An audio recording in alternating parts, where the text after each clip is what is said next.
교수님 말씀 먼저 듣고 그 다음에 말씀 나누는 시간 갖도록 그렇게 하겠습니다. 송지영 교수님을 저는 안지는 얼마 안 됐는데요. 제가 송지영 교수님 논문을 보고 굉장히 많이 놀랐어요.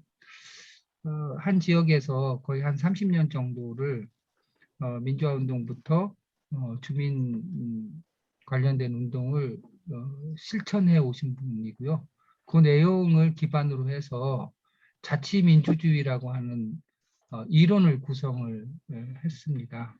그런데 그 내용의 깊이가 제가 일찍이 저도 뭐 이 관련된 일을 꽤 오래 한 사람 중에 한 사람인데 그 깊이가 남다르더라고요. 그리고 또 저희들이 고민하는 주민주도 공론장 이 운동에도 굉장히 귀중한 내용이라고 생각이 들었어요. 그래서 원래는 12월에 원래 포럼에서 제가 발표하도록 돼 있었거든요. 그런데 저보다도 송지영 교수님 말씀을 먼저 듣는 것이 좋겠다 싶어서 이렇게 모시게 되었습니다. 젊었을 때부터 이제 이런 노동운동서부터 뭐 진보정당 운동까지 하고, 그리고 사실 이번에 이제 1월 달에 이거 관련돼서 책이 나와요. 대영민주주의 대 자치민주주의 뭐 이런 책이 나오는데, 거기에도 이렇게 좀 적었지만 좀 이게 정당 운동도 어떻게 보면 모든 정당 운동 거의 진보 정당에서 기존 정당까지, 그리고 또 시민사회도 노동운동, 통일운동, 지금은 이제 주민자치운동까지 이렇게 해서 많은 경험을 좀 하면서 그것을 보니까 좀 일원화가 필요하겠다는 생각이 들었어요. 특히 이제 외국의 이런 변화를 볼 때 그 이론이나 이런 것이 상당히 중요한데, 우리나라 같은 경우는 저희 뭐 이른바 운동권이라는 데나 이제 시민운동을 보면 이론이 상당히 부족하다는 걸 평소에 느꼈는데, 그걸 공부하면서 야, 이게 이론이 너무 부족하다. 민주주의 논문을 공부하면서도 민주주의 학계도 마찬가지예요. 민주주의라는 논문도 많지가 않아요. 한번 이거 검색해 보세요. 뭐 지방자치라는 논문은 상당히 많은데 민주주의 뭐 이런 거는 없고, 그래서 그걸 이론화를 좀 해야지 앞으로 또 이것을 제 자신도 그렇고 앞으로 이제 이 시민사회가 정치가 발전하는데 이게 바탕이 되겠다 해서 이번에 박사 논문을, 뭐 나이 저도 60이 넘었는데요. 60 넘었는데 그 학교에서 늦게 이렇게 60 넘어서 박사 학위까지 이렇게 받고 그 일원화 시켰던 부분이다 이런 거 말씀을 드리겠습니다. 지금은 이제 수원대 공공정책대학원에서 3년 연서부터 그 시민사회와 관련된 부분이에요. 대학원생들과 관련돼서 하고 있고요. 특히 이제 대표님이 얼마 전에 전화를 주셨는데 저도 깜짝 놀랐어요. 한국공론포럼이라고 해서 제가 이런 문제와 관련된 공론화와 관련돼서 지금 사단법인을 학교 학생들하고 교수들 해서 만든 게 있거든요. 시민공론광장이라고. 이 똑같은 고민이 오늘 계신 선생님들하고 같은 고민이에요.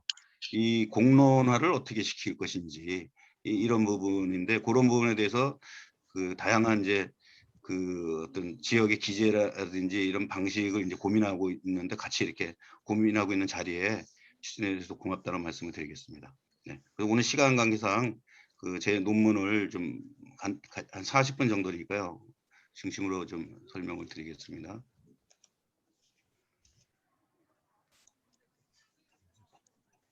일단 원래는 제 논문 제목이 한국형 자치민주주의의 발전 경로와 실천하고 이제 연결된 건데, 근데 이제 뭐 제가 국제 논문집에 낸 거는 뭐 자치민주주의의 인민의 자치력을 통한 대의제 극복 방안 뭐 이런 식으로도 냈고, 또 지금 오늘 여기서 이제 대영민주주의와 자치민주주의, 요거는 이제 1월에 나올 책의 제목이거든요. 근데 요거는 같은 의미죠. 왜냐면은 지금 대의제를 어떻게 극복할 것인가에 대한 부분입니다. 핵심은 그겁니다. 그거 관련돼서 세계적인 이제 역사적인 이론이나 그 유형을 한번 그 분석해 보고 거기에 맞게 그 세계적인 사례는 있는지, 또 한국에는 또 그런 부분이 있는지, 데이지를 극복하는 사례가 있는지, 이걸 좀 총체적으로 점검하는 부분이 제 논문의 핵심이 되겠다는 말씀을 드리겠습니다. 그 연구 목적은 이제 그런 의미라고 말씀을 드리고요. 특히 이제 이 부분 같은 경우는 제가 그 폴 우드러프의 First Democracy라는 책이 있어요. 근데 이 책이 이때까지 뭐 그리스 아테네에 대한 부분은 많이들 얘기하고 그 교과서에서도 많이 얘기하고 이쪽 저쪽에서 많이 얘기하는데, 이분이 쓴 그 퍼스트 그 데모크라시라는 책은 상당히 철학적 깊이를 가지고 있더라고요. 그러니까 단순히 아테네 직접 민주주의의 단순한 어떤 정치적 형태만 얘기하는 게 아니라 사실 그 형태도 지금 제대로 얘기를 하고 있지 않는 거예요. 지금 보면 그 미국에서 나오던 유럽에서 나오던 독일에서 나온 그런 그 자료를 보면 아테네 민주주의에 정확히 이해를 못하고 있더라고요. 그런 부분도 있지만 그 또 철학적인 부분을 또 우드러프는 아테네 사람들의 이런 그 철학적 깊이, 인간과 인간 삶에 있어서 그 이런 공동체 속에서 자신과의 어떤 실존의 부분, 뭐 이런 것까지도 이제 얘기를 하고 있어서 그걸 한번 기회 있으시면 여기 선생님들이 보시면 굉장히 좋을 것 같다는 생각이 들었어요. 우드로프 같은 경우는 지금 데이제라는 게 뭐 아시겠지만은 그 국민, 우리는 이제 국민 주권이라고 그러죠. 근데 국민은 사실 국가주의적인 그 시민이 여기 동속되는 개념이기 때문에 사실 국민 주권 학계에서는 안 씁니다. 국민 주권이라는 개념을 안 쓰고 인민주권이라는 개념을 많이 쓰죠. 그래서 무슨 뭐 북한에서 쓰는 뭐 인민의 개념하고 이게 똑같은 개념, 그런 의미는 아니고요. 그렇게는 아니고 학문에서 국가에 복속된 사람으로서의 어떤 그 국민이 아니다. 그런 의미에서 그 영어의 people, 게르만에서 나오던 그 people의 개념을 이제 인민이라고 쓰는데요. 여기 인민주권과 관련돼서 데이제 같은 경우는 그 민주주의가 아니다. 인민주권이라는 게 뭐냐면 그 인민에게 권력이 있다, 이런 사상이잖아요. 국민주권도 지금 우리나라의 헌법에도 있듯이.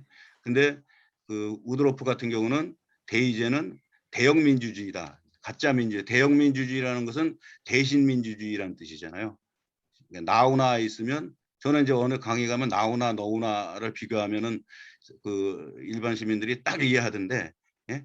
이 나우나가 아니라 너우나죠. 너우나. 그래서 대영 민주주의의 세 가지가 뭐냐면 그 선거입니다. 선거하면 우리 민주주의 이렇게 알고 있잖아요. 그죠? 근데 선거가 사실 보면 이게 그 특정한 엘리트만 피선거권이 있잖아요.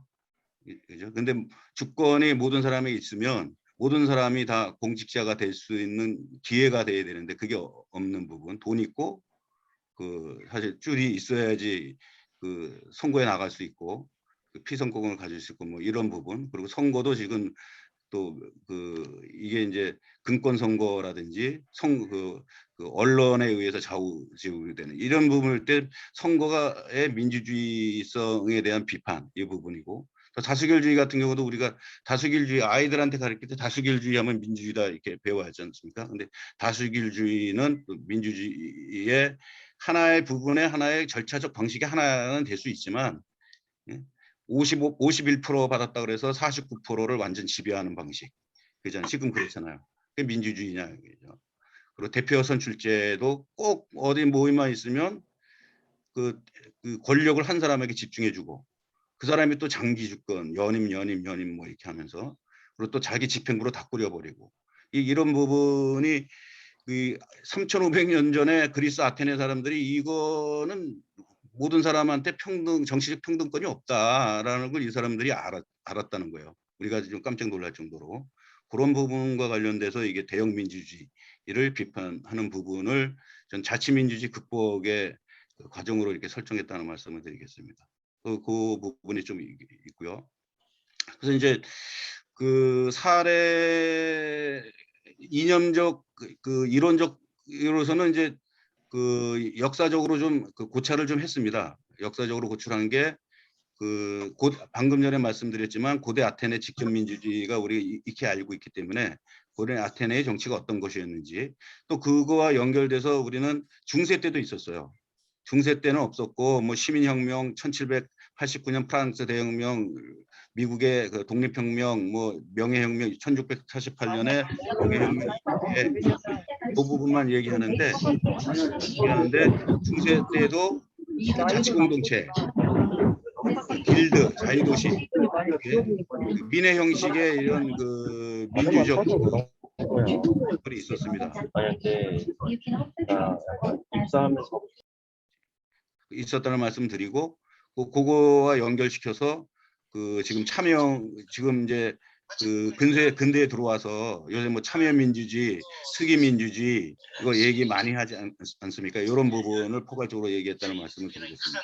먼저 그 부분을 좀 가장 중요한 게 그리스 아테네 부분이기 때문에 그 정신을 한번 이렇게 제가 주민들한테 강의하는 부분인데요. 그리스 아테네 민주주의에 대해서 한번 정신을 한번 전체 살펴보고 제가 말씀드립니다. 아테네 같은 경우는 이런 구조예요. 이게 세계적으로 학계에서 그냥 정형화된 도식인데요. 이런 구조. 시민이 위에 있으면 시민이 10개 부족으로 아테네가 나눠져 있었어요. 10개 데메라고 그래요. 데메. 그리스 말로 데메가 부족입니다. 10개 부족 데메. 데모크라시 데메. 주민이 크라시아, 크라티아는 지배. 주민이 지배하는 것. 요새 지금 여기 선생님도 그 관심 갖는 주민자치, 공론화. 주민이 지배하는 게 원래 데모크라시였어요. 그러니까 데모크라시는 용어는 많이 쓰는데 사실 그 소수 몇 사람이 지배하는 거로 변해버린 거죠. 그죠? 그 역사도 참 재미있는데 사실 여기 보면 그 데모크라시라는 분이 여기서 나왔다. 데모 주민이 지배하는 거 이게 나왔다. 그러면서 그 이 사람들이 전부 민회에 이렇게 갈 수 있었어요. 여기 이제 주민총회죠. 여기서 이게 주민총회. 10개 부족의 모든 시민이면 민회에 참여해서 최저 정족수가 6천 명. 근데 이것도 뭐 1년에 한 번 정도 이렇게 하는 게 아니에요. 한 달에 이거 한 40번, 1년에 40번이었으니까 한 달에 거의 뭐 3-4번 정도. 그죠? 4번, 3번 뭐. 근데 그 멀리서 이렇게 막 몇천 명이 몰려서 회의를 하고 뭐 이렇게 하는데 몰려들었다. 이 부분을 장자크루소는 그냥 감탄을 합니다. 현대 인간들은 참 수준이 너무 낮다. 저급하고 3,500년 전에 그리스 사람들은 그 일주일에 한 번씩 이렇게 모여가지고 회의를 하고 논의를 하고 했다더라. 현대 인간들이야 부끄러움을 알아라. 뭐 이런 식으로 잔자크루소 사회적 계약론 보면 여기 나옵니다. 민해 부분이 있고요. 그 밑에 이제 500인 평이 있으면 민해가 뭐 이렇게 많이 모여서 정치적 근거를 시민한테 다 준다 그러지만 거기 모여가지고 하나의 무슨 결정을 전쟁을 할 것인지 말 것인지 이것은 어떻게 할 것인지 이게 사실 보통 어려운 게 아니잖아요. 우리 공론장에 이게 공론장입니다. 보통 어려운 게 아니잖아요. 그래서 이걸 비판하면서 세계 학자들은 야 이거 안 된다. 여기 모여가지고 뭐 중구난방 이 얘기 저 얘기 뭐 다 하는데 거기서 뭐가 되냐. 그게 민주주의냐. 이런 데서 히틀러가 난 게 아니냐. 막 이 비판을 이때까지 해왔죠. 근데 그게 아닙니다. 우리가 정확히 이해해야 되는데 여기에서 또 이걸 조종하고 안건을 사전에 심의하고 이거 할 500인 평의회가 있었어요. 이게 상당히 중요한 역할인데 우리 그리스 아테네 보면 요거만 얘기해요. 요거만. 그게 아닙니다. 여기 그 500인 평의회가 있어가지고 500인 평의회는 또 어떻게 구성했느냐. 지금 국회식이죠. 평의회 했냐면 10개 부족이 있었다고 그랬잖아요. 10개. 여기서 50명씩 이렇게 오는 거예요. 50명씩. 아주 평등하게. 근데 50명이 어떻게 오느냐. 추첨을 해요. 추첨을. 여기서 또 뭐 이렇게 자기네끼리 해서 50명 넘어가 이게 아니라 각 그 10개 부족에서 시민들이 서로 추첨을 해서 돌아가면서 50명 이렇게 하면서 500명을 구성하면 여기서 실제적으로 안건이 제안되고 시민들이 하면 노인하고 토의하고 사전에 충분히 검토해서 민회에 이렇게 부여해서 여기서 최종 결정하는 이런 방식. 요 방식 같은 경우가 이제 앞으로 제가 얘기하는 자치민주주의, 이 거대 민족 국가 속에서 자치민주주의를 결합하는 방식입니다. 그래서 이 대의제라는 요거만 있으면 대의제예요. 뽑아가지고 특히 이제 선거로 해서 요거만 있으면 대의제인데 요 부분의 권력을 약화시키면서 여기를 민회의 최종 결정권을 높여주는 방식이 이제 제가 고민했던 방식이라는 말씀드리겠습니다. 그리고 법정 같은 경우도요. 법정 같은 경우도 지금 뭐 시민 배심원제가 여기서 나온 겁니다. 다른 데서 뭐 이게 나온 게 아니라 여기서 배워서 나온 건데 여기서 뭐 지금 10명, 20명 시민 배정제가 아니라 법정에서 추첨으로 6,000명 풀을 만듭니다. 6,000명 풀. 6,000명 풀을 또 어떻게 만드느냐? 각 그 10개 부족에서 그 600명씩 이렇게 보내야 돼요. 여기서도 추첨을 해서 600명씩 이렇게 보내라. 시민 배심원 할 사람들을 이렇게 보내라 그러면 6,000명이 모이거든요. 6,000명이 모이면 거기서 요번에 소크라테스 재판해야 돼. 소크라테스 재판하지 않았습니까? 배심원단이 501명입니다. 501명을 또 6,000명에서 추첨을 당일날. 왜냐하면 그 미리 전에 하면은 돈 많은 사람들이 이렇게 돈을 쓰고 압력을 가하기 때문에 당일날 6,000명 중에서 추첨을 해가지고 501명을 구성해서 대중법정제도라고 합니다. 이런 식으로 그러니까 모든 사람이 참여하되 공직자나 시의원이나 국회나 재판이나 모든 시민들이 참여할 수 있는 돌아가면서 추첨제식, 윤번제식 방식으로 하는 방식으로 한다는 게 기본 원칙이다. 기본 원칙. 요거를 좀 사실 요거만 학교에서 얘기하는데도 뭐 한 3시간 걸리는데 요 부분은 핵심적으로만 이렇게 말씀을 드리겠습니다. 방금 전에 말씀드렸지만 선거제도, 다수결주의, 대표제는 이거는 대역 substitute democracy. 미국의 substitute 대리라는 뜻이거든요. 이 대리하는 겁니다. 근데 우리는 이제 추첨제도로 공론장 만들려면 공론장도 거기서 이게 전부 어떤 지역에 참여할 수 없으면 추첨제도를 통해서 참여할 수 있도록 이거 해야 돼요. 그냥 뭐 공론장만 연다고 민주주의가 아닙니다. 그걸 이해를 좀 하셔야 되고요. 추첨을 통해서 참여할 수 있도록. 다수결주의가 아니라 좀 많은 논의를 통해서 보통 대부분 보면 많은 논의를 통하면 어떤 사람의 의견이 처음에 얘기했다가 좀 이거는 다른 사람의 의견이 맞는가 보다. 사람은 이성적인 판단 능력이 있기 때문에 어떤 뭐 충분히 그게 가능하다는 겁니다. 그렇게 또 실천해 갖고 만장일치로 이렇게 갈 수 있도록 하고요. 그리고 정 안 되고 나중에 충분히 했는데도 안 되면 그때 이제 뭐 투표를 한다든지 이렇게 해 가지고 의견을 모아내는 방식으로 하면 되지. 이제 논의 방식이나 절차도 이런 방식으로 가야 된다는 거고, 특히 이제 소수지만 소수에도 어떤 집행권을 준다든지 아니면 어떤 참여하게 만든다든지 이런 부분 같은 경우가 이제 뭐 정치에서는 비례대표제라 그러잖아요. 그런 부분을 사실 유럽에서 이런 비례대표제 뭐 정당 명부 비례대표제가 된 게 다 여기서 배운 거예요. 그 사람들이 민주주의가 아니구나 우리가 대의제가. 그러니까 소수 비례에서 정당 비례하고 이게 하는 것이 이렇게 해야지 민주주의 여기서 배운 거죠. 그러니까 민주주의가 아니는 거예요. 비례가 없으면 민주주의가 아닌 겁니다. 또 대표 선출제 같은 경우도 대표가 되더라도 서로 돌아가면서 저기 유럽 같은 경우는 사실 저기 대통령이 스위스는 5명인데 대통령이 누군지도 소련이나 국가사회주의나 이렇게 잘못 가면서 그게 이제 왜곡이 됐지만 막스의 이론을 보면 정치적 경제학 비판 요강이라든지 보면 자유스러운 개인들, 그죠? 자유스러운 개인들의 연합을 통해서 최고의 단계, 그러니까 권력을 다 주는 거예요. 그게 이런 부분도 눈여겨볼 필요가 있다라는 생각이 들었습니다. 자치민주주의 개념 같은 경우는 이런 부분을 전부 이렇게 총체적으로 이렇게 해서 시민이 직접 정치에 참여하고 공동체에 참여하고 시민이 직접 결정하는 것을 중심으로 이렇게 얘기를 개념을 모았다는 걸 말씀을 드리겠습니다. 그래서 이런 이제 자치민주주의에 대한 것도 보면 그 역사적인 유래를 우리가 한번 보면 상당히 그 도움이 많이 될 것 같아요.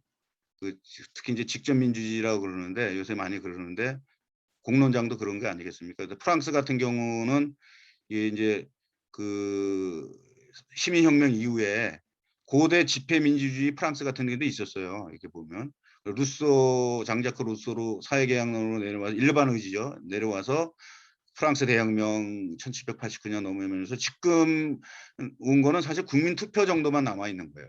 직접 공론장이라든지 이런 거는 이 프랑스 혁명 이후에는 국민 투표 방식으로 빼니 남아 있지 않아요.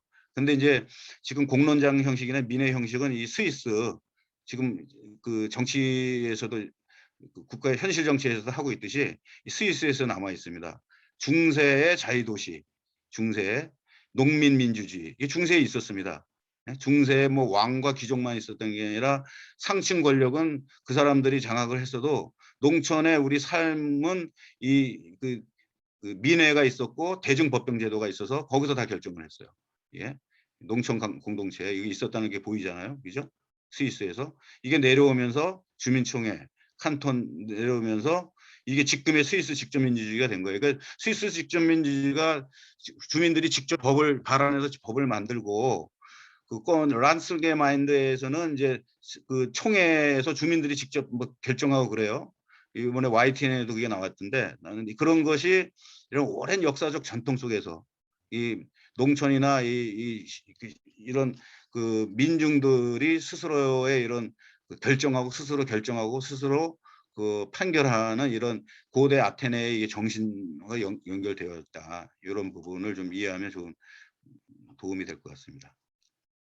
그런 이제 인민의 자치력 부분 같은 경우는 사실 이게 상당히 어려운 개념입니다. 어려운 개념이라서 간단히 말씀을 드리면 그 자치민주주의가 최고의 단계까지 도달하려면 그 마치 그 막스가 얘기한 자유스러운 개인들의 아주 이상적인 거죠. 상당히 이상적인 건데 거기까지도 하려면 기존 개념을 설정할 필요가 있다. 추상적으로 뭐 어떤 뭐 그 계급이 작고 혁명하고 뭐 하고 이런 부분이 아니라 저는 이제 구체적으로 우리 사는 시민들이 주민들이 어떤 단계로 갈 때 인민의 자치력이 최고에 갈 수 있는지를 고민했다는 부분을 그런 부분에서 이렇게 개념을 한 거예요. 일단 참여는 네 가지로 나눴는데요. 참여는 그러니까 모든 특정한 계층이나 특정한 사람만 참여하면 안 돼요.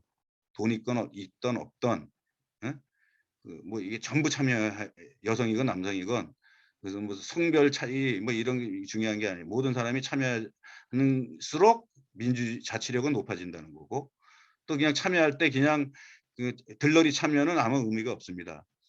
사전에 충분한 정보를 알고 또 그 학습을 하고 그런 뭐 TV나 여론에서도 그런 걸 많이 제공을 국가의 공익적 의무가 있는 거예요. 근데 그런 부분이 될수록 그 민주주의성이 높아지는 거고 또 이제 그 법을 만들 수 있는 권리가 실제적으로 주어져야 되는데 그 시민들이 그 일반 국민들이 우리나라에서 법을 만드는 권리가 그 지방자치에서 이제 주민 발의한자도 있는데 그게 상당히 그것도 형식적이잖아요. 그런 부분 또 공공선을 실현하는 부분 뭐 이렇게 네 가지로 나눴다.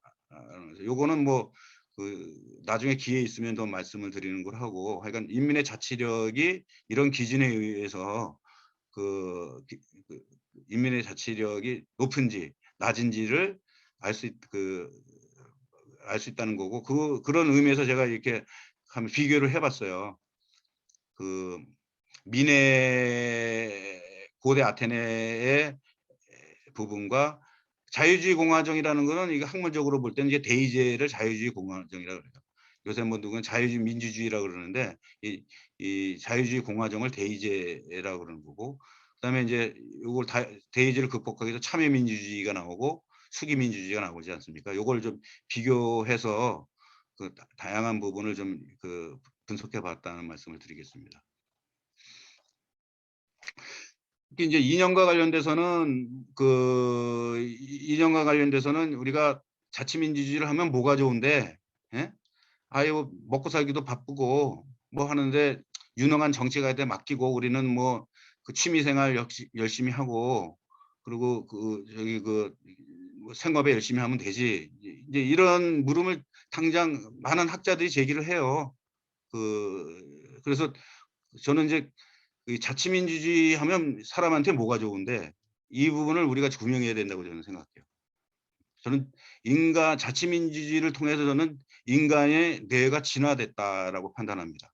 그거는 이제 학문적이나 이게 쭉 보면 이 자치민주주의에 스스로 공동체나 정치에 참여하면서 인간의 뇌가 보다 진화되고 개발되고 그러면서 자기 실현성, 자행복 이걸 느끼는 거예요. 그러니까 많은 돈을 막 물질로 많이 느끼고 많이 쓰고 남한테 의시되고 이래서 자아 실현되는 것보다는 이런 이 공동체에 참여하면서 공론화 과정 속에서 이 자아 실현되고 자아 행복감을 느끼는 인간이 이러면서 발전되어 왔습니다. 그러면 우리 이거 해야 되잖아요. 우리 최대한 행복을 위해서 산다면 인간이 자기 행복을 위해 산다면 자치민주주의 해야 된다. 저는 이렇게 생각하고 또 공공선을 자치민주주의를 통해서 인간의 평등이라든지 인간의 어떤 특히 뭐 요새 기후변화 문제 그리고 우리 한반도에서는 이게 평화 통일 문제 이게 상당히 중요한데 이런 부분을 소수한테 맡겨놓아서는 안 풀린다는 거예요.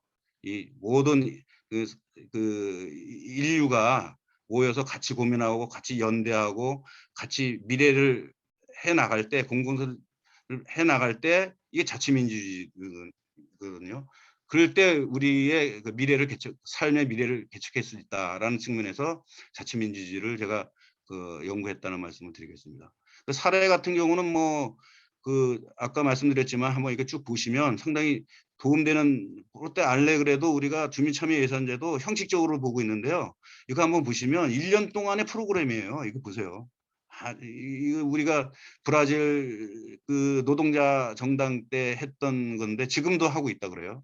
그거 한번 보시고 미국의 네이버후드 어소시에이션도 상당히 이게 공론장 할 때 도움이 많이 될 거예요. 이 부분도 한번 보시면 될 것 같고 우리나라 같은 경우도 비록 약간 형태는 다르지만 사회적 경제와 관련돼서 농민들의 소득 중심으로 이렇게 하면서 이 가난을 극복하는 방식으로 해서 이제 협동조합 만들고 이런 부분이 많은데 그런 부분 속에서도 이제 같이 얘기하고 같이 공론장을 만들고 민주주의 부분이 있어요. 그런 부분에서 성미산 마을 공동체라든지 충남 홍성군 부분 요새 홍성군 같은 경우는 이제 주민자치하고 연결이 되고 있습니다. 처음에는 거기 풀무원 뭐 이런 거 아시잖아요.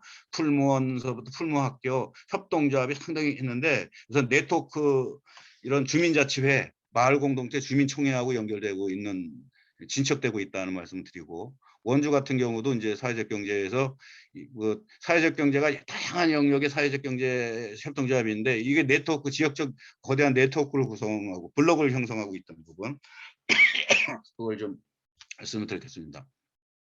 이제 마지막으로는 제가 이제 30년 동안 활동했던 경기 중부 군포 지역을 좀 특정해서 좀 분석을 이 부분과 좀 큰 틀에서 같지만은 또 다름이 있기 때문에 그래서 분석들을 했다는 말씀을 드리겠습니다.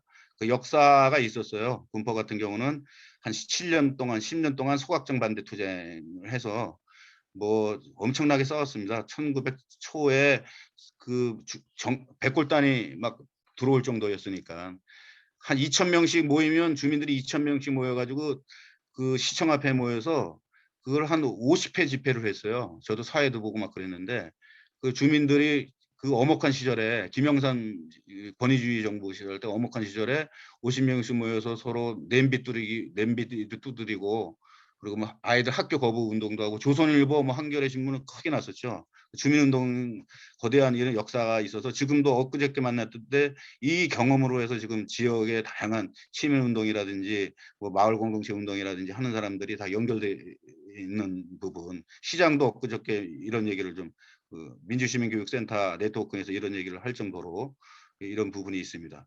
복합화물 터미널 확장 반대 운동, 또 수리산 터널 반대 이게 환경과 자치와 관련된 부분을 역사 속에서 군포가 있었다라는 말씀을 드리고 그런데 이제 경기 중부라는 거는 이제 선생님들이 잘 모르시겠지만은 그 안양, 군포, 의왕, 과천을 경기 중부라 그래요. 경기 중부. 근데 이게 군포는 그런 또 있지만 안양, 군포, 과천하고도 또 연계하면서 이렇게 되고 있다는 거예요. 안양, 군포 는 어떻게 연계되어 있냐면요.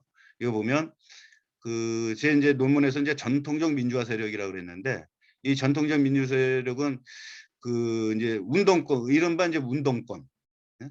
통일운동, 노동운동, 30년 전에 뭐 20년 전에 지금 있지 않습니까? 이 운동권 세력, 저도 이제 운동권 세력이었죠. 근데 그 부분이 우리나라에서는 거의 지역에서 다 없어졌을 거예요. 없어졌고 또 내부에서 또 분열이 많아요. 지역을 가보면 이런 사람들이 중앙운동만 해가지고 중앙 권력 투쟁만 해가지고 지역은 또 하찮게 봅니다.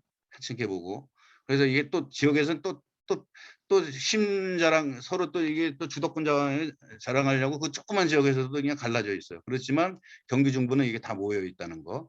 하고 선배 60세, 70세 가까운 사람들이 다 모여서 무슨 어른 행사하는 게 아니라 실무자로서 행사합니다. 저도 지금 나이 이렇게 되지만 무슨 뭐 할 때 실무를 하고 있을 정도로 이런 세력과 최근에 이제 주민자치 세력, 공론화 세력이 있지 않습니까? 여기 한번 보시면요.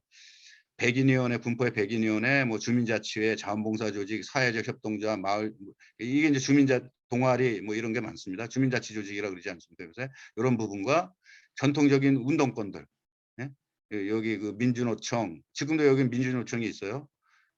민주화 기념 사업회, 6.15 평화통일 이런 세력들이 서로 이렇게 연계 관계를 맺고 있다는 거, 서로 존중하면서 서로 여기 운정했던 사람들이 그 주민자치 중간지원 조직의 센터장으로 많이 들어가 있어요. 그러면서 또 이렇게 같이 회의를 네트워크하면서 무슨 뭐 민주화 운동이라든지 통일 운동이면 또 같이 하고 또 주민자치 운동에 같이 하고 이런 모형이 하나의 또 뭐 아직 이게 이제 완전한 모형 이게 형태는 아니지만 이런 모형이 하나의 이제 발전 전망을 보면서 하나의 모형으로 그릴 수 있겠다라는 생각이 들었어요. 근데 이 부분을 이제 저기 성공회대에 이제 김동춘 교수라든지 조혜지 교수라든지 김진혁 교수라든지 뭐 이런 분들이 좋은 모델이다라고 인정해 줬다는 말씀을 드리고 그 부분을 계속 이제 군포나 경기 중부에서는 이런 모델을 중심으로 하면서 결국 목적은 요 사람들도 운동권 사람들도 이 주민자치 영역, 인민의 자치력을 향상시키는 것, 그죠? 공론화 틀을 만들어내는 것 이런 부분으로 이게 갈 수 있도록 복무하고 촉진하는 역할을 해야 된다는 거예요. 그러면서 이 부분을 인민의 자치력을 어떻게 모아낼 것인가가 관건이 되겠죠. 경기 중부나 여기서도 과연 거기에 주민들의 어떤 주권력이 어느 정도 되는데 이거 이제 최종 결정이 되겠다라는 말씀을 드리면서 이걸로 마치겠습니다. 이상이. 네, 말씀 잘 들었습니다. 평상시에 이런 고민을 뭐 이렇게 덜어 하신 분들도 계시고 그런가 하면 이렇게 틀을 가지고 말씀하시는 거를 처음 듣는 분들도 계시고 할 거예요. 그런데 하여간 굉장히 중요한 내용들인 것 같습니다. 특히 이제 우리가 다시 민주주의의 원칙에 대해서 다시 생각해 봐야 된다라고 하는 점하고 그다음에 이제 우리가 알게 모르게 민주주의라고 생각해온 대의민주주의에 대해서 이렇게 다시 한번 회의할 필요성이 있다라고 하는 점. 그다음에 이제 몇 가지 핵심적인 사례를 통해서 민주주의 원칙이 무엇인지를 확인해 주셨고 특히 이제 한국 사회에서 이루어졌던 중요한 자치운동의 성과와 한계, 뭐 원주라든지 성미산이라든지 홍성홍동이라든지 그런 부분에 관한 진단의 말씀이 있으셨고 그다음에 이제 무엇보다도 이제 군포 사례를 말씀을 하시면서 이게 사회 경제적인 측면뿐만 아니라 정치적인 자치력을 높이기 위한 노력이 있었다라고 하는 점과 그다음에 그것이 가능했었던 것은 7, 80년대 민주화운동 세력과 그 이후에 출현한 주민자치운동이 서로 협력적인 관계를 유지하면서 주민자치력, 인민자치력을 향상하는 노력을 협력적으로 해왔다라고 하는 점이 굉장히 큰 특징이었다. 이제 그런 말씀이신 것 같습니다. 좀 어려웠나요? 아니면 뭐 충분히 우리 여기 계신 분들은 충분히 고민해왔던 문제들이 포함되어 있죠. 예. 그래서 그런가 하면 이제 뭐 조금 생각에 좀 차이가 있는 부분도 있을 것 같습니다. 왜냐하면 뭐 아무래도 이제 그 지역이 갖고 있는 독특한 특성이라는 것이 있겠고 또 이렇게 어쩔 수 없이 그 저를 포함해서 민주화운동 세력들이 갖고 있는 어떤 생각의 관성 같은 거, 예, 그런 것들도 있을 수 있잖아요. 그런 측면에서 그냥 허심탄회하게 한 15분 정도 궁금한 거 있으면 질의응답 시간을 좀 갖도록 하겠습니다. 사실은 저는 이제 그 성기영 박사님 워낙 두꺼운 거의 400페이지에 달하는 논문을 제가 읽는데 한 5일 이상 걸렸어요. 그 전부 읽는데. 근데 오늘 강의를 들으시고 제가 이 그 박사 논문을 올려놓을게요. 그러면 여러분들이 내용을 보다 더 깊이 이해하는 데 좀 도움이 많이 될 것 같습니다. 예, 일단 좀 논의를 좀 한번 해봅시다. 자연스럽게 손 드시면 손 드시고 말씀.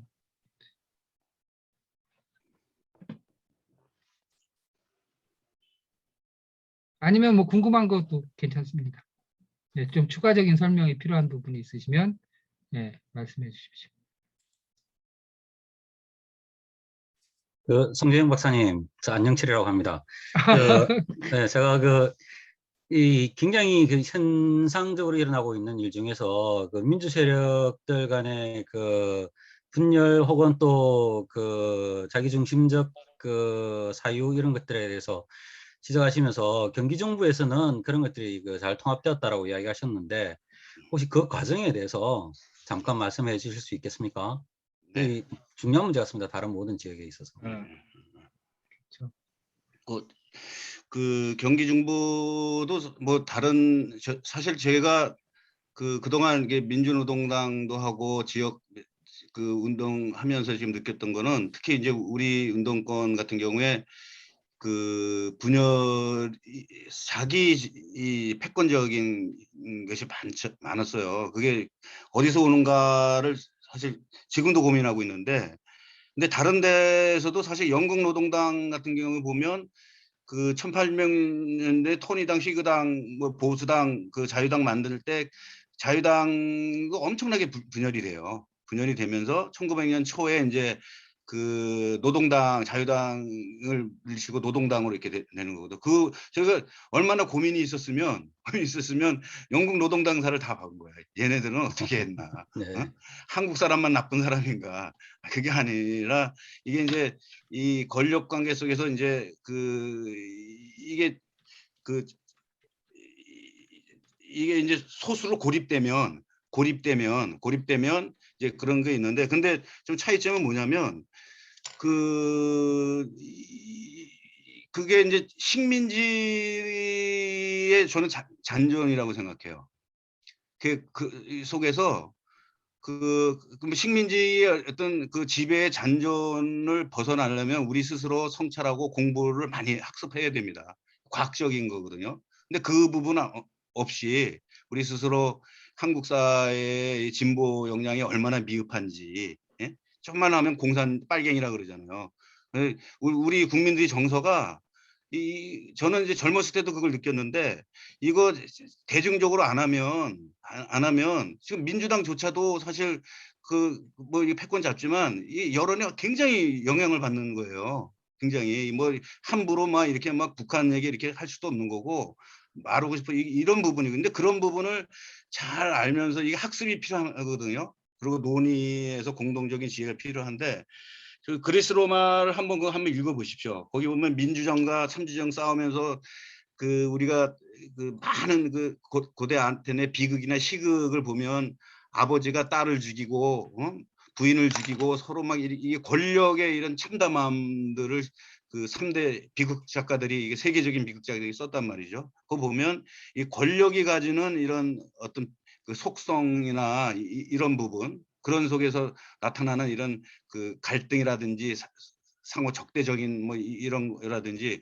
이런 이제 근본적인 부분이 우리가 식민지 기간 동안에 그걸 경험할 수 없었죠. 지배만 당했죠. 외국 같은 경우는 한 100년 동안 그걸 이제 지배를 그 속에서 자기 엄청난 과정 속에서 그걸 해내는데 우리는 이제 그 바로 해방이 되면서 그걸 우리가 직접 맞다면서 그 다른 나라에서 100년 동안 그 갈등하면서 사실 영국 같은 경우에 1800년도에 그 광부들 그 파업하면요 총 들고 들어갔어요. 총 들고. 그러니까 계급 투쟁이 엄청났어요. 거기는 총으로 다 이런 그러니까 그런 것을 우리는 이제 그 해방 이후에 그 남북 분단 이념 대결에서부터 거기서 이제 계급적인 거 그리고 이제 그 강대 그 사회주의, 자본주의 이런 대립을 몇십 년 동안 이게 다 경험하면서 스스로 성찰하고 스스로 우리 수준을 알고 이런 이론적 정립이 안 됐었던 거예요. 유럽 같은 경우 한 200년 동안 이름이 정립이 됩니다. 그래서 나중에 보면 뭐 그 다양한 그 막스 레닌서부터 시작해 가지고 베른슈타인의 선언서부터 해서 삼인주의로 돌고 그게 이제 신좌파로 돌고 이게 엄청난 과정을 통해서 이론이 정립이 되는데 물론 이제 거기에 이제 그 부족한 부분이 많죠. 거기 이제 자치민주주의에 대해서 많지만은 우리는 한꺼번에 그러면서 우리 그 민족은 그런 수렁둥이 속에서 그 한계 우리 운동권에도 그대로 온 거라고 생각돼요. 지금 정치권에도 그대로 있는 거고 그러면서 그 이제 말씀을 드리고 싶은 거는 그 중앙 정치에서도 운동권이 뭐 지금 뭐 그 아시는 분은 아시겠지만 그 민주노동당 때 보면은 공적인 TV가 토론 이렇게 방송되고 있는데 거기에 이제 특정 정파가 올라가 가지고 자기가 안 맞다 그래서 머리카락을 막 쥐어잡고 이건 정치하자는 얘기인가 뭐예요 그게. 저는 참 그런 걸 보면서 그런 부분 속에서 그게 이제 지역의 운동권에도 그대로 이렇게 있는 거죠. 이래서 저는 그런 부분을 좀 그 한번 역사적 고통을 우리가 이제 했기 때문에 그런 부분을 이제 그 저는 자체 내에 이제 반성과 성찰 속에서는 이게 한계가 있어요. 있기 때문에 지금 같이 이제 주민 자치 운동을 통해서 이렇게 해야 된다고 극복해야 된다고 생각하고 경기 중부 같은 경우에도 이제 그런 부분이 있었습니다. 경기 중부 있었는데 근데 특히 이제 그 경기 중부에서 지금 그런 부분은 활동하는 이제 선배들이라든지 저도 이제 하지만 이런 부분에 대해서 그 문제점을 처음서부터 많이 느꼈던 사람들이에요. 지역에서 운동권, 민주노동당이 진보정당 운동을 사실 이래서는 안 된다고 비판을 많이 했었죠. 제가 했을 때는 우리 같은 사람들은. 근데 이제 어느 한 패권에 딱 쓰지 않으면 이게 이제 그 열원화되지 않는 이런 건데, 근데 이런 부분이 경기 중부에서는 이제 서로 입장이 다르더라도 서로 이제 그 같은 것을 중심으로 이렇게 해나간다. 구동존이라고 그래요. 이걸 구동존이. 같은 것 차이는 그냥 얘기를 하지 않는다. 차이점은 그냥 그대로 내버려 둔다. 누가 맞았는데 틀렸는데 얘기도 안 해. 그냥 놔두고 서로 같은 점은 같은 걸 찾아서 같이 행동하고 같이 얘기하고 같이 실천한다. 이런 부분을 좀 오랫동안 해오면서 서로 인간과 인간의 신뢰가 좀 쌓였다고 생각돼요. 지금도 뭐 이견 차이가 있지만 서로 차이 나는 부분보다는 뭐 같은 점을 찾아내서 같이 행동하려고 그러고 특히 이제 민주당 지역에 사실 민주당이 다 장악되어 있잖아요. 그러면 사실 우리가 시민운동하고 주민의 그 자치력을 높인다 그러면 민주당 권력을 어떻게 주민들의 유익하게 할 것인가를 고민하는 건 기본이라고 생각되지 않습니까? 언젠가 우리가 뭐 그걸 특정 세력이 그걸 다 잡아가서 답더라도 사실 이게 되는 것이 아니기 때문에 현재 권력을 잡고 있는 민주당 정치 세력을 거기에 인입되지 완전히 흡수되지 않으면서도 어떻게 그 권력을 주민의 자치력을 높이는 데 활용할 것인가에 대한 고민. 그런 부분에 대한 것을 우리는 같이 고민하자. 어? 거기에 이제 큰 틀을 동의가 됐다는 거예요. 그러면서 그 서로 인간적 신뢰와 올바른 그 주민의 자치, 시민 운동이라든지 운동에 이 시민의 권력을 그, 그 되돌려 주는 것이다, 찾는 것이라는 거에서 공감대가 형성되면서 이런 것이 이제 그동안 이게 이어져 왔다. 그러면서 이제 마지막으로 말씀드리고 싶은 것은 그렇게 운동했던 사람들이 이제 군포 같은 경우는 이제 시장이 되고 국회의원이 되고, 국회의원 같은 경우는 이하경 국회의원은 YMC 총장을 오랫동안 했던 사람이에요. 이하경 총장. 예, 그리고 시인이잖아요. 또 이하경 국회의원은. 그런 정당은 민주당이지만 이런 시장이나 시의회에도 지금 뭐 시민운동하는 사람들이 많이 들어가 있어요. 의장도 그렇고 뭐 이렇게 시장도 그렇고 도의원도 그렇고. 그러니까 이런 정치적 판이 사실 유리한 조건은 군포 같은 경우는 있는 거예요. 안양이나 이런 데보다는 유리한 있다. 저는 이제 이런 만약에 시민사회나 시민들의 그 주권력을 높이는 정치를 견인하려고 노력을 해야 되고, 또 그 사람이 안 하면은 압박을 통해서 실제적으로 그 정치권과의 네트워크, 그러니까 운동권과 주민자치 세력 간의만의 네트워크가 아니라 이런 그 기존 정치권과의 이런 협치적 네트워크, 이게 협치라고 그러고 가버넌스라고 그러거든요. 이런 부분도 사실 오늘 말씀은 드리지 않았지만 이 삼박자가 맞아야 된다. 그런 관점에서 저는 지역활동 공론장도 열어나가야 된다고 생각돼요. 특히 이제 공론장 열 때 지역 정치에서 무슨 보수 정당조차도 같이 이렇게 공론장이 형성하면 나올 수 있도록 이렇게 하는 것까지 생각을 해야 돼요. 이거 어느 정당이 중요한 게 아니기 때문에. 그래서 그런 부분을 좀 염두에 뒀다는 말씀을 드리겠습니다.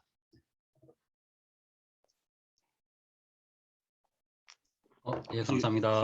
예, 그래서 며칠 전에 군포에서는 사실 이영희 선생님을 아시는지 모르겠지만, 이영희 선생님이 군포에서 한 16년 동안 살아서 3번에서, 그래서 이영희 선생님 기념사업회를 기념을 했어요. 11주기 했는데, 이하경 의원하고 제가 이제 앞으로 이거 기념관도 만들어야 되지 않냐, 국비와 관련돼서 했더니, 그분도 당장 하는 게 지금 국힘의 중에서 시의원 중에서 그래도 좀 생각이 올바로 이런 사람들이 있는 것 같은데, 그런 사람들조차도 이렇게 같이 뭐 이렇게 그 기념사업회에 올 수 있도록 저도 그렇게 생각합니다. 그러니까 그게 되든 안 되든 하여간 이렇게 폭을 확장시켜 나가려는 것은 공론장 관련돼서 상당히 중요하다. 이런 말씀을 제가 좀 네. 강조해서 좀 드리고 싶습니다. 예, 그 사이에 질문이 채팅방에 올라와 있어서 우리 최한영 박사님이 지금 직접 말씀하시기가 좀 어려운 상황인가 봐요. 그래서 채팅방에다 올렸는데, 디지털 민주주의에 대해서는 자치민주주의 측면에서 지금 계속해서 이제 뭐 디지털 혁명 시대다라고 있게 하는데, 이 디지털 민주주의와의 관계는 어떻게 생각하시는지, 이 디지털이 갖고 있는 집중의 속성에 대해서는 또 어떤 대안이 있다고 생각하시는지, 그 부분도 좀 말씀을 좀 해주시고요. 예, 사실 그 부분은 제가 이제 방금 전에 어떤 연구소에서 할 때 그런 질문에서 말씀을 드렸는데, 직접 민주주의라든지 공론장과 관련돼서 이제 사람들이 모일 수가 없다. 너무 많고 또 뭐 생업이 바쁘고 이게 안 된다. 이런 얘기를 많이 하는데, 사실 디지털 때문에 이게 이제 도리어 자치민주주의라든지 직접민주주의 할 수 있는 것이 넓어진 거예요. 근데 그 유명한 학자들이 야, 그리스 아테네는 이제는 그거는 시대는 지났어. 많은 사람들이 이렇게 결정하는 사람은 지났고 소수의 엘리트가 모여서 딱 결정하면 돼. 이런 논리였어요, 이때까지는. 근데 그게 이제 디지털 때문에 이게 이제 명분이 없어진 거죠. 왜냐면 특히 이제 유럽 같은 경우는 미국도 마찬가지입니다. 지금 지금 주민투표 이런 거 디지털로 다 해요. 독일도 그렇고. 우리는 그걸 소개를 안 하는데, 예? 그 독일 같은 데도 디지털로 이렇게 다 하고, 그리고 교육 같은 경우도 이게 사이트 올라가면 디지털 토론을 다 해요. 다양한 방식의 디지털 토론을 다 하고. 그래서 한 가지만 말씀드리면, 저는 그 이제는 디지털 방식을 통해서 그 주민 공론화장도 가능하고, 또 주민 그 국민 투표도 가능하다라고 생각이 돼요. 이제 뭐 그 수기의 날, 피스킨 같은 경우는 수기의 날을 제한을 해요. 1년에 한 번, 처음에는 이제 뭐 1년에 한 번 해서 공휴일로 정하고, 그때 아침서부터 밤늦게까지 그 TV 지상파 방송 모든 방송이 부산에서 그 공론화하는 거 중계하고, 제주도에서 공론화하는 주민들 얘기하는 거 중계하고, 저기 그 서귀포 뭐 전국적으로 하는 거를 뭐 지상파가 하루 종일 그걸 중계하는 거예요. 한 주제를 가지고. 만약에 기후 위기다 그러면 기후 위기 한국에서 어느 정도 가능한가? 어? 기후 위기가 우리 삶과 어떤 관계냐, 뭐 이런 부분에서 하루 종일 토론, 공유를 하고 수당도 주는 거죠, 국가에서. 하루 종일 그 끝난 다음에 가족 회식도 하라고. 그러면서 TV 이렇게 보면서 여기는 이런 토론하고 있는구나, 저기는 저런 토론하는구나. 그러면서 마지막 그 6시 때는 디지털로 딱 누르면 4천 표가 어디 지진게 쫙 나오잖아요, 요새는. 그거 뭐 연예인 무슨 뭐 그 하는 것만 나오는 게 아니라 투표도 그게 가능해요. 4천만 명이 딱 누르면 누가 맞는지 따라락 나옵니다. 디지털이 가능하죠. 그러면 야, 하루 동안 이렇게 논의하고 그 최종 국민이 결정하는 거 국회가 대통령에 따른다는, 이게 이제 하나의 방식이에요. 여러 가지 이제 이후로 이제 다양한 방식이 이제 나오겠지만, 이거는 제가 얘기한 게 아니라 외국 학자들이 벌써 얘기하고 있어요. TV가 이제 앞으로는 TV에 이렇게 일상적으로 정책이 쫙 뜨면 그걸 쭉 얘기해서 TV에서 찬반 이렇게 누를 수 있도록 TV가 이제 된다, 그렇게. TV에 무슨 저기 그 케이블 TV에서 무슨 뭐 요리, 등산 뭐 이렇게 노는 것만 있는 게 아니라 거기서 그 채널이 있어서 그날 들어가면 딱 누르면 토론해서 4천만이 쭉 되는 게, 이게 공적 TV가 생긴다는 거예요. 저는 그게 생긴다고 생각해요. 그렇잖아요. 그 디지털 민주주의 시대가 저는 뭐 왔기 때문에, 저는 이 공론화 부분을 디지털 연결시키는 것은 이제 시기가 왔다, 이렇게 말씀드릴 수 있습니다. 네.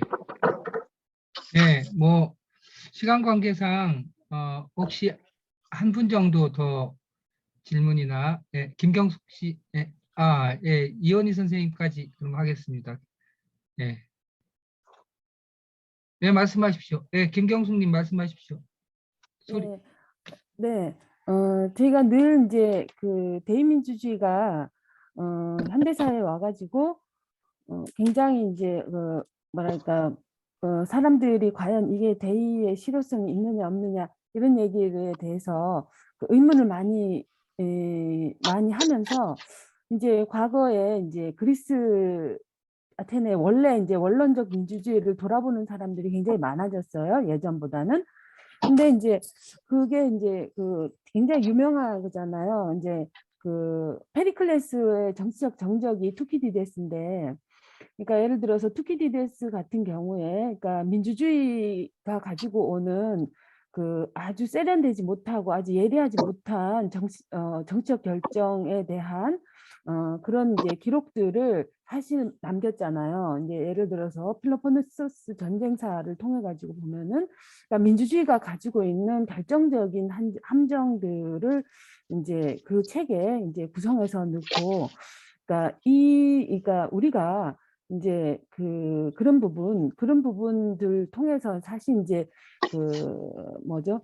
탁월한 자들이 대의를 해야 된다. 대의를 해서 아주 탁월한 결정을 해야 된다라는 데에서 이제 그 사람의 논리를 많이 갖다 쓰기도 하는데, 그러니까 저는 어떤 생각이 드냐면은, 그러니까 이제 지금 그러니까 우리가 이제 공론장을 통해서 어디까지 어떤 결정을 할 수 있을 것인가. 예를 들어서 이제 지금 현대 사회에서 이제 사적인 영역, 그러니까 아주 기초적인 영역부터 아주 대외적이고, 이제 예를 들어 우주 전쟁의 영역까지 많은 부분이 의사결정을 해야 되는 부분이 있는데, 그러면 이제 그러니까 지역의 일상의 그 생활 그리스에도 대의민주주의를 적용하고 그다음에 이제 뭐 큰 외교적인 어떤 굉장히 복잡하고 전문적인 내용이 들어가는 부분도 그러니까 어쨌든 대의민주 통해서 대통령을 뽑아가지고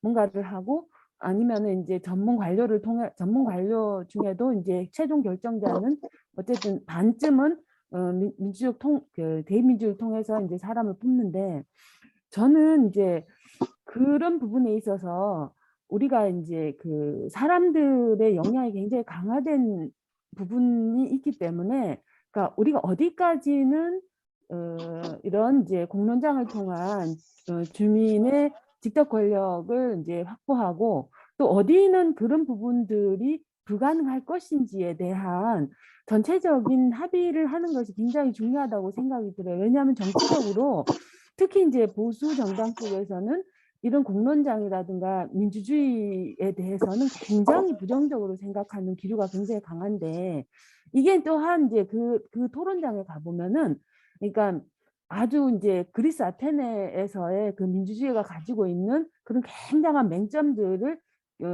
교수 전문가님들 오셔서 열심히 설명하세요.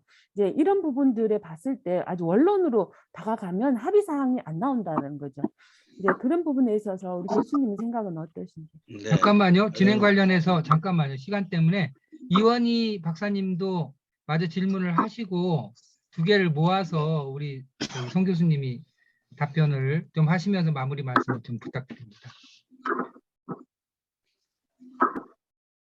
네, 이원희 박사님. 네.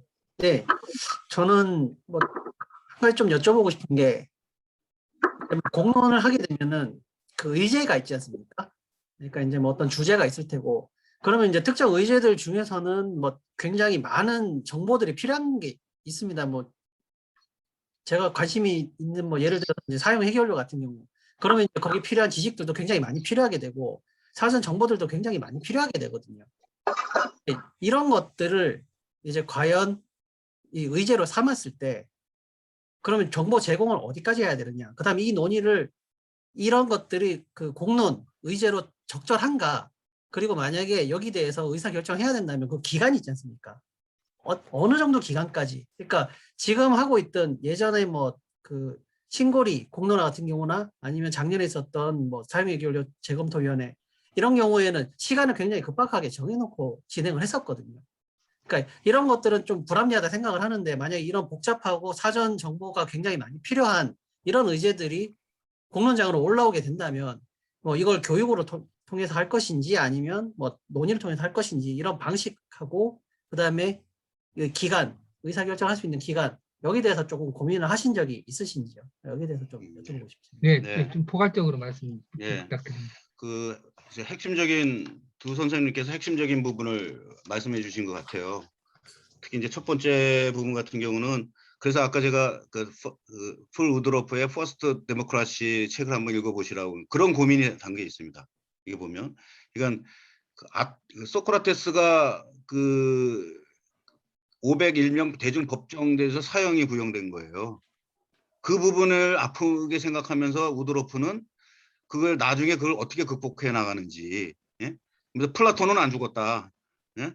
그 반성과 성찰 속에서 아테네 사람들이 저는 민주주의가 그걸 생각합니다. 이 과정이거든요. 지금 보면 이제 그 두 번째 선생님도 그런 말씀을 하시는데 이 핵심이 이제 의사결정하실 때 그 보통 외교적 문제라든지 아주 전문적인 능력이 있어요. 근데 그거를 우리 그 국민들이 그런 능력이 없었을 때 그냥 공론화 붙여서 그게 결정이 났을 때 그게 도리어 그 공동체가 잘못 가는 게 아니냐 이런 고민들을 풀 우드로프는 책 속에 아테네의 그 200년 300년 역사 속에 그런 고민이 줄줄줄 담겨 있습니다. 예? 그때 전쟁을 그 스파르타하고 그 결정했을 때 그때 그 모 장군이 그걸 반대를 했어야 되는데 마치 사람 눈치 보고 반대를 하면서 이 모양 이 꼴로 만들어내면서부터 아테네 그 소크라테스도 죽인 것부터 이렇게 쭉 얘기하는데 근데 거기 핵심 주제는 그거예요. 핵심 주제는 그 철학적인 부분인데 인간은 제우스가 그 정의, 저스티스하고 정의하고 컨퍼런스, 그 레버런스, 공정이라는 본능을 주었다. 예? 그래서 인간은 기본적인 공동체를 이끌고 서로를 존중하고 서로 의견을 모아나갈 수 있는 그런 공동체 운영 능력을 주었기 때문에 만약 그게 없었으면 인간은 벌써 망했을 것이다. 예? 서로 죽이고 싸우고 죽었을 것이다. 근데 인간은 오랜 역사 속에서 그런 공동체 운영 능력을 서로 조정하고 이런 것을 주었다. 그래서 기본적으로 그 바탕 위에서 서로 들을 권리를 상당히 듣고 논의하고 또 시민 교육을 받고 공론화를 받고 그러면 그 속에서 한 전문가가 결정하는 것보다는 철의 왕이라는 플라톤이라든지 그 플라톤은 이제 그 철의 왕철학을 얘기하지 않습니까? 그런 사람이 한 사람이 결정하는 것보다는 이런 공론전에서 결정하는 것이 그 덜 해롭다. 근데 이런 덜 해롭다. 한 사람이 히틀러를 한 사람이 딱 결정해서 600만 명이 죽고 세계 역사를 보더라도요. 한 사람이 결정해서 피해한 거하고 피해를 입은 거하고 다수가 결정해서 피해 입은 걸 보면 다수가 결정했을 때 덜 해롭습니다. 그거는 자유주의 학자들도 대의제 주장하는 사람도 그 얘기를 하고 있어요. 많은 사람들이. 저는 그래서 그런 의사결정의 그 높은 능력을 높여나가는 거, 인간의 그 결정 능력을 높여나가는 것은 하루아침에 되는 게 아니라 어떤 특정 전문가들도 마찬가지죠. 전문가들도 하루아침에 되는 게 아니라 끊임없이 논의하고 다시 또 성찰하고 교육하는 그런 과정 자체가 민주주의라는 거예요. 공론장 자체가 민주주의, 여는 것 자체가 거기서 결정이 민주주의가 아니라 그래서 그런 인식이 필요하다. 그러면서 인간은 계속 의식이 높아져 나가는 거죠. 그죠? 예. 그런 부분을 좀 이해했으면 좋겠다는 생각이 들고요. 그리고 아까 이제 그 공론 신고 두 번째 선생님은 이제 그 공론 프로그램의 시간적인 촉박감 이 부분이 사실 그 수기민주주의라든지 공론화 과정을 그 형식적으로만 이해해서 그런 거예요. 그래서 정확히 지적한 거고 그래서 그 캐나다 시간 있으시면 그 피스킨의 수기민주주의 2020년에 나온 피스킨의 수기민주주의라는 책이 있습니다. 그 책을 한번 이렇게 공부해 보시면 다양한 사례들 캐나다 콜럼버스 저기 그 시민의회뿐만 아니라 아테네에서 시장 선거를 어떻게 했는지 소련에서 중국에서 어떻게 공론조사를 했는지 거기에 한계는 뭔지 이게 자세히 나와 있어요. 그러니까 충분한 시간을 가지고 그 표본을 추출할 때부터 그리고 이후에 교육하고 학습하고 그 토론회하고 이런 과정서부터 1년 보통 1년을 통해서 이렇게 하는 거지 몇 개월 며칠을 통해서 이게 가능한 게 아니에요. 최대한 많은 시간을 주면서 충분히 이렇게 아까도 의사결정 능력을 높여내는 거가 이제 수기민주주의에서 하는 거거든요. 그래서 그런 부분과 관련돼서는 그 올바른 공론장을 만들기 위해서는 이런 사전 작업이 이 작업을 피스키는 상당히 공부를 많이 우리 연습을 많이 해야 되고 이걸 설계라고 표현합니다. 그 사람은 그냥 모였다고 이게 공론화 되는 게 아니에요. 설계를 어떻게 하느냐 여기 준비하는 사람들이 설계를 잘 해야 됩니다. 그런 부분을 설계라는 표현을 쓰는데 그래서 그런 부분과 관련돼서 우리가 이제 앞으로 더 공부하면 충분히 이제 이런 부분을 이해할 수 있겠다 이렇게 말씀을 드리겠습니다. 네, 네, 죄송합니다. 이게 논의가 이제 시작되는 시점인데 저희들이 정해진 시간이 있어서 오늘 송대영 박사님 말씀 듣는 거 하고 토론은 이 정도에서 마무리돼야 될 것 같습니다. 말씀 잘 들으셨죠? 예, 네. 예, 큰 박수로 예, 감사를 펴주시기 바랍니다. 예. 네, 하여간 저도 시민 공론 관장의 공론화 지역에서도 많이 하고 있고요. 앞으로도 하니까 우리 여기 그 한국 공론 포럼하고 함께 할 수 있는 그런 기회가 많았으면 좋겠습니다. 오늘 고맙습니다. 예, 감사합니다. 예. 네.